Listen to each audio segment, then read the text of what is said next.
Hi നമസ്കാരം. അപ്പോൾ ഇന്നൊരു ചെറിയൊരു വീഡിയോ കേട്ടോ. ചെറിയൊരു വീഡിയോ എന്ന് പറഞ്ഞാൽ ഈ സാധനം എല്ലാവർക്കും പരിചയമുള്ള സാധനമായിരിക്കും. അപ്പോൾ ഇതാണ് ചൈന അലുമിനിയം മട്ടം എന്ന് പറയുന്നത്. പിന്നെ അത് നമുക്ക് 45 കട്ട് ചെയ്യാൻ വളരെ എളുപ്പമാണ്. നല്ല നീറ്റായിട്ടും കറക്റ്റ് 00 കിട്ടുന്ന ഒരു സാധനമാണ് ഇത്.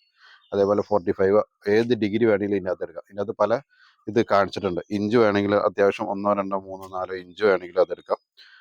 പിന്നെ ഇവിടെ ഡിഗ്രി കാര്യങ്ങളെല്ലാം ഉണ്ട്. അപ്പോൾ നമുക്ക് ഇത് മെയിനായിട്ടും ആൾക്കാർ ഉപയോഗിക്കുന്നതെന്ന് പറഞ്ഞിട്ടുണ്ടെങ്കിൽ ഇങ്ങനെ വെച്ചിട്ട് ഇതുണ്ടോ ഇങ്ങനെ 45 കട്ട് ചെയ്യാനാണ് മെയിനായിട്ട് ഉപയോഗിക്കുന്നത്. അപ്പോൾ ബാക്കി ഏത് ഡിഗ്രി കട്ട് ചെയ്യാനും നമുക്ക് ഇതുകൊണ്ട് ഉപയോഗിക്കാം. അതുകൊണ്ട് ഇതിപ്പോൾ 45 ഇതിനകത്ത് സെയിം ഡിഗ്രി എങ്ങനെയാണ് അറിയണമെന്ന് വെച്ചിട്ടുണ്ടെങ്കിൽ ഈ മട്ടം നേരെ ഇങ്ങനെ പിടിക്കുക. അതായത് റൈറ്റ് ആംഗിളിൽ ഇങ്ങനെ പിടിക്കുക. ഇങ്ങനെ പിടിച്ചതിന് ശേഷം നമ്മളിതിങ്ങനെ അങ്ങോട്ടും ഇങ്ങോട്ടും ഇതിപ്പം 45 ആണല്ലോ ഇപ്പം ഞാൻ വരച്ചേക്കണം. അപ്പം ഇതുണ്ടോ നമ്മളിപ്പോൾ ഈ വരയിൽ കറക്റ്റ് 45 വയ്ക്കുകയാണെങ്കിൽ നമുക്കിവിടെ ഇതുണ്ടോ ഇതാട്ടോ നമ്മുടെ ഡിഗ്രി 10, 20, 30, 40, 45, 50 അങ്ങനെയാണ് ഈ സൈഡിലാണ് ഡിഗ്രി. അപ്പം പൈപ്പിൻ്റെ ഈ സൈഡിൽ അതായത് ഈ ഒരു സൈഡിലുണ്ടല്ലോ ഇവിടെ കറക്റ്റായിട്ട് ഇങ്ങനെ മട്ടം വയ്ക്കുകയാണെങ്കിൽ അതായത് ഇപ്പം നമ്മൾ ഇങ്ങനെ വയ്ക്കുകയാണെങ്കിൽ നമുക്ക് 0 ഡിഗ്രി. അപ്പം നമ്മളിങ്ങനെ ഇങ്ങനെ ഇങ്ങനെ വയ്ക്കുമ്പോഴത്തേനും ഇതുണ്ട് ഇപ്പം നമ്മൾ 45 കട്ട് ചെയ്ത് ഒരു ഉദാഹരണം ഞാൻ പറഞ്ഞുണ്ട്. ഇപ്പം നമ്മൾ ഇങ്ങനെ വെച്ചതിന് ശേഷം നമ്മളിങ്ങനെ ഒരു 45 ഇങ്ങനെ വരച്ചു. ഓക്കെ, അപ്പോൾ അത് കറക്റ്റ് 45 ആണെങ്കിലോ അതിലാർക്കും സംശയമില്ലല്ലോ. അപ്പോൾ നമ്മൾ ഈ നേരം ഇങ്ങനെ തിരിച്ചു വെച്ചതിന് ശേഷം നമ്മൾ ആ വരയിലോട്ട് നമ്മളിങ്ങനെ കറക്റ്റ് ആ ഡിഗ്രിയിലോട്ട് ഈ സൈഡ് കറക്റ്റ് വയ്ക്കുകയാണെങ്കിൽ കണ്ടോ നമുക്കിവിടെ ഈ പൈപ്പിൻ്റെ പുറം സൈഡ് അതായത് ഇവിടെ ഇതിനോട് പാരലായിട്ട് സൈഡ് നമുക്ക് 45 കിട്ടും. കറക്റ്റ് 45 ആയിരിക്കും.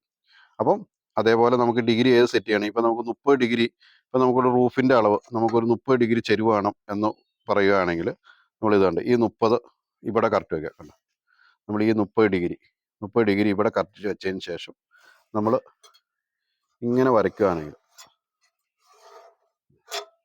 ഇതിപ്പം 30 ഡിഗ്രി ചെരിവാണ് ഈ വരച്ചേക്കുന്നത്. അതേപോലെ നമുക്ക് 10 ഡിഗ്രി ചെരിവ് വേണം. 10 ഡിഗ്രി ചെരിവ് വേണം. നമ്മുടെ എഞ്ചിനീയർ പറയുകയാണെങ്കിൽ 10 ഡിഗ്രി ആംഗിളിൽ നമുക്കൊരു എ ഫ്രെയിം ഉണ്ടാക്കണം എന്ന് പറഞ്ഞിട്ടുണ്ടെങ്കിൽ നമ്മൾ ഇതുണ്ട് ഇങ്ങനെ വെച്ചിട്ട് ഇതുണ്ട് ഇവിടെ കറക്റ്റ് അതായത് ഇവിടെ പൊള്ളിക്കുക, ഇവിടെ കറക്റ്റ് ഇങ്ങനെ വയ്ക്കുക. അങ്ങനെ വെച്ചതിന് ശേഷം നമ്മൾ 10 ഡിഗ്രി ആംഗിൾ ഇങ്ങനെ വരയ്ക്കുകയാണെങ്കിൽ നമുക്ക് 10 ഡിഗ്രി അങ്ങനെയാണ് ഇതിൻ്റെ അകത്ത് ആംഗിൾ കണ്ടുപിടിക്കുന്നത്. അപ്പോൾ ഇത് ഇങ്ങനെയൊക്കെ ചെയ്യുന്നവർ ഉണ്ടായിരിക്കും. അപ്പോൾ ആംഗിളും ഡിഗ്രിയും കണ്ടുപിടിക്കാനൊക്കെയാണെങ്കിൽ അതേപോലെ നമ്മുടെ ഫ്രെയിമിൽ ഡിഗ്രി കണ്ടുപിടിക്കാൻ നമ്മൾ സ്പിറ്റ് ലെവൽ വെച്ച് നോക്കിയിട്ട് നമുക്ക് ഓരോ ഫ്രെയിമിൻ്റെയും ഡിഗ്രി നമുക്ക് അറിയാവുന്നതാണ്. അപ്പം ഇതേ കൂട്ടുള്ള ഇതിൻ്റെ കൂടുതൽ വിശദാംശങ്ങളോ ഇതിനെക്കുറിച്ച് കൂടുതൽ അറിയാവുന്നവരോ അങ്ങനെ എന്തെങ്കിലുമൊക്കെ ഉണ്ടെങ്കിൽ ഇത് ഞാൻ എൻ്റെ ഒരു ചെറിയ അറിവുകൊണ്ട് ഞാൻ പറഞ്ഞു എന്നുള്ളൂ. അപ്പം ഇതേ കൂട്ട് നല്ല വീഡിയോകളുമായിട്ട് നമ്മൾ ഇനിയും വരുന്നതായിരിക്കും. അപ്പം നമ്മളൊന്ന് സപ്പോർട്ട് ചെയ്യുക. Okay, thank you.